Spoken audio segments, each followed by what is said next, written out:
children, how are you? I hope you all are doing good. So today we are going to start a chapter which name is A Strange Transformation. So talk to your partner about a dream that you remember. What feelings do you recollect? So imagine transforming into a different creature one day. एक दिन आप किसी और creature में अगर change हो जाओ. Describe what you would transform into and draw it. किस में आप change होना चाहोगे और अपनी क्लास में ये discuss करोगे. क्यों आप वो creature बनना चाहोगे. Fine. So one morning, as Jirjor Samsa was waking up from anxious dreams, he discovered that in bed he had been changed into a monstrous venomous bug. और वो किस में change हो गया है? Verminous bug में. Verminous bug क्या होते हैं? जो insect animal body और human body पर रहते हैं, काटते हैं उनको. So उसको सपना आता है कि वो एक bug में change हो गया है. He lay on his armor hard back, and so as he lifted his head up a little, his brown arched abdomen divided up into rigid bow-like sections. और देखता है वो जैसे आर्मर सूट होता है ना, जैसे एक सोल्जर पहनता है कि उसकी बैक उस टाइप की हो गई है और उसका जो एब्डोमेन है यानी कि जो स्टमक है वो एक बो शेप में काफ़ी सेक्शंस में कलरफुल सेक्शन में डिवाइड हो गया है. And from this height the blanket just about ready to side off completely could hardly stay in place. और ये सपना देखते हुए उसका ब्लैंकेट जो है बिल्कुल साइड में हो गया था. And his numerous legs pitifully thin in comparison to the rest of the body. और जब वो बग बन गया है तो उसकी legs जो हैं वो काफ़ी thin थी, उसकी body काफ़ी heavy थी. Flickered helplessly before his eyes. और वो इधर उधर move कर रहा था, twist कर रहा था, crawl कर रहा था.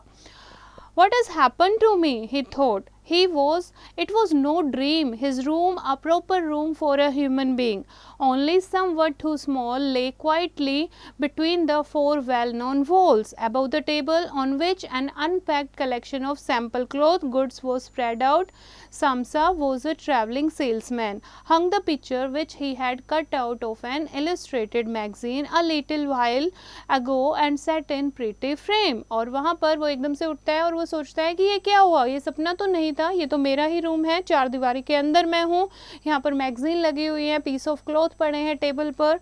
सो Georger glanced, then turned to the window. The dreary weather, the raindrops were falling audibly down on the metal window ledge made him quite sad. और वो बाहर की तरफ देखता है तो बाहर जो है बारिश हो रही थी जिसको देखकर वो sad हो जाता है. Why don't I keep sleeping for a little while longer and forget all this foolishness?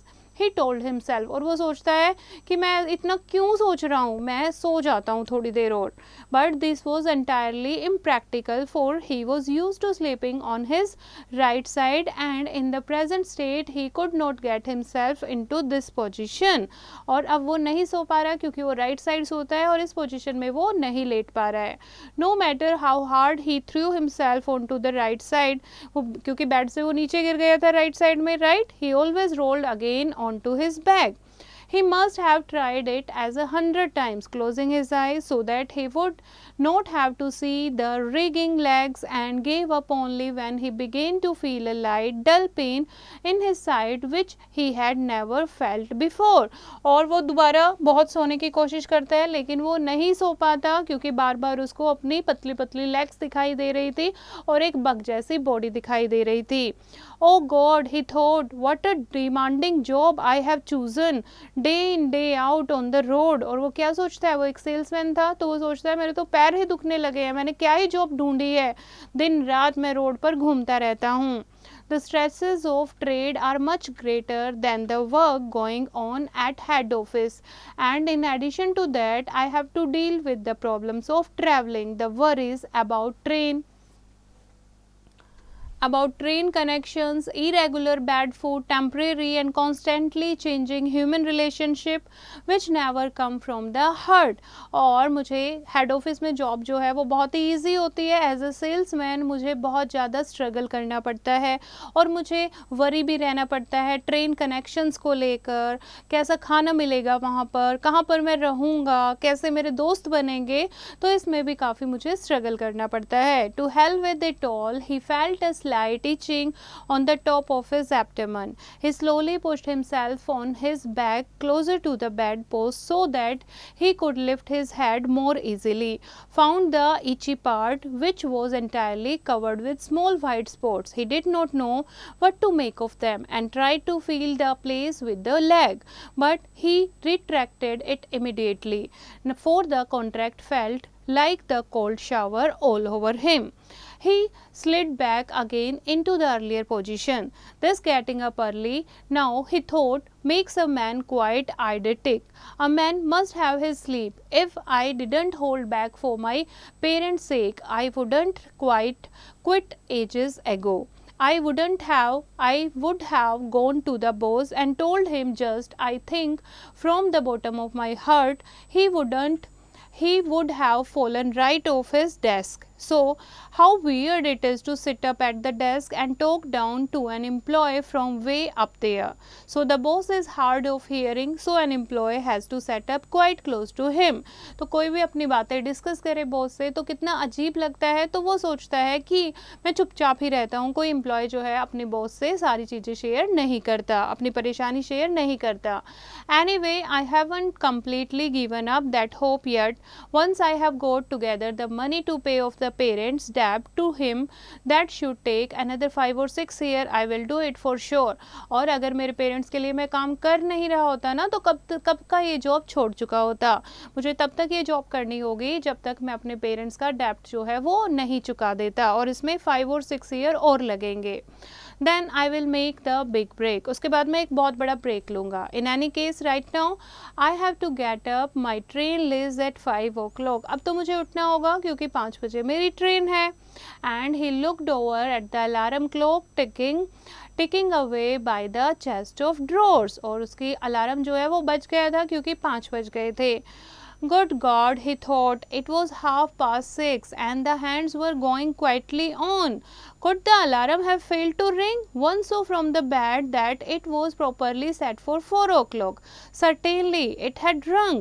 कि 4 बजे का मैंने सेट किया था, ये अलार्म में अभी 6:30 कैसे बजे हैं, तो क्या मैंने अलार्म सेट नहीं किया था. फिर वो सोचता है नहीं, अलार्म तो मैंने प्रॉपर सेट किया था और शायद ये रंग भी हुआ होगा. Yes, but was it possible to sleep through this noise that made the furniture shake.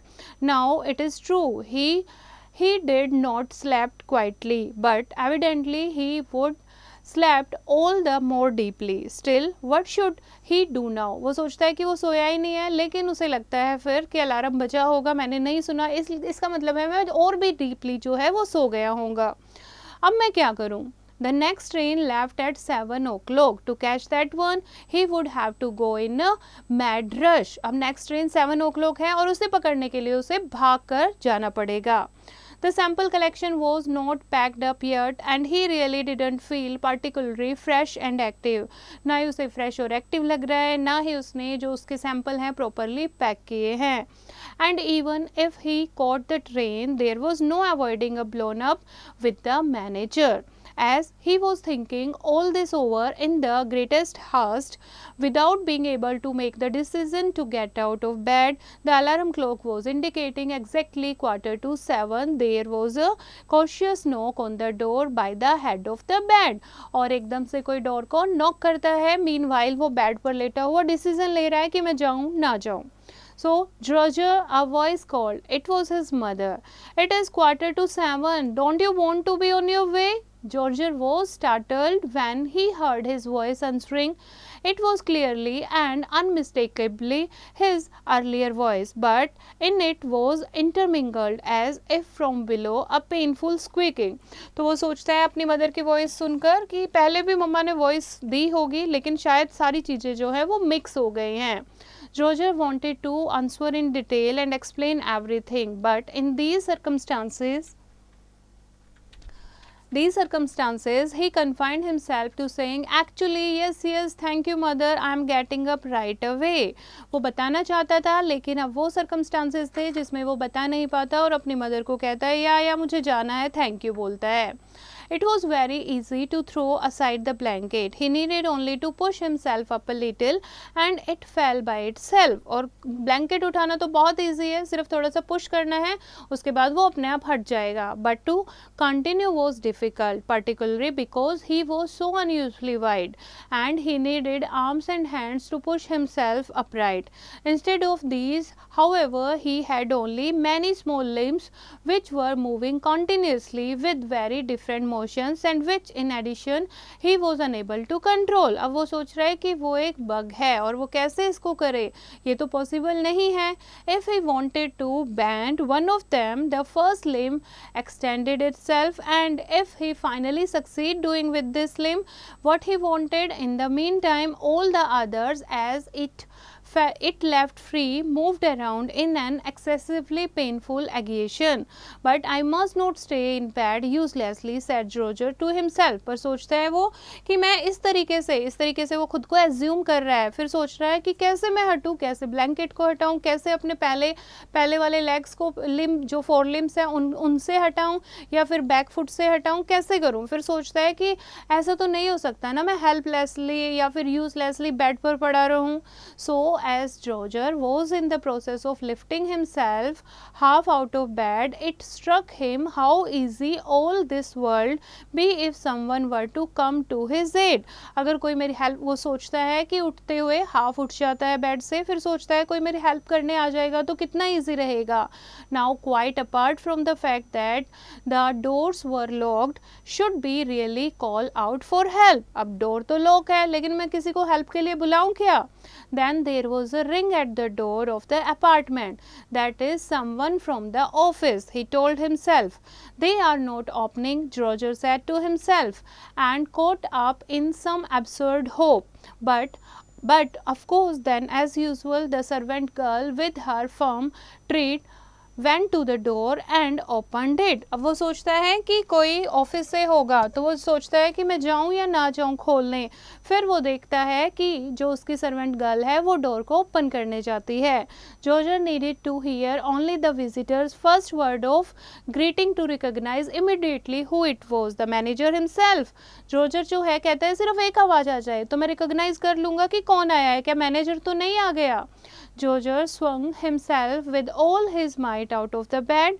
There was a loud thud, but not a real crash. The fall was absorbed somewhat by the carpet, but he had not held his head up with sufficient care and had hit it. He turned his head irritated and in pain and rubbed it on the carpet. और इस तरीके से वो चलने लगता है, उसका head टकरा जाता है और फिर अपनी कारपेट से वो हेड को रब करता है.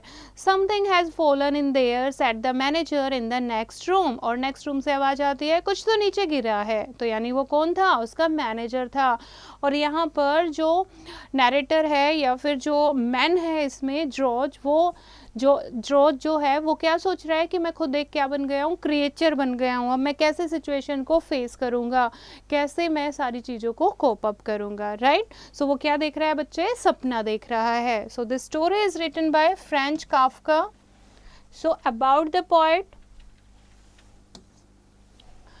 Franz Kafka was a novelist and short story writer. He was born in Prague, Czech Republic. Kafka wrote in German as well as in Czech, and he was awarded the degree of Doctor of Law on 18 July 1906.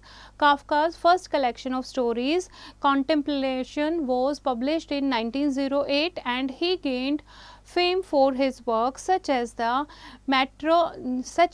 Metamorphosis and a hunger artist. So this is the chapter बच्चे. I hope you have understood the chapter. You have to read it once again and do the back exercise yourself.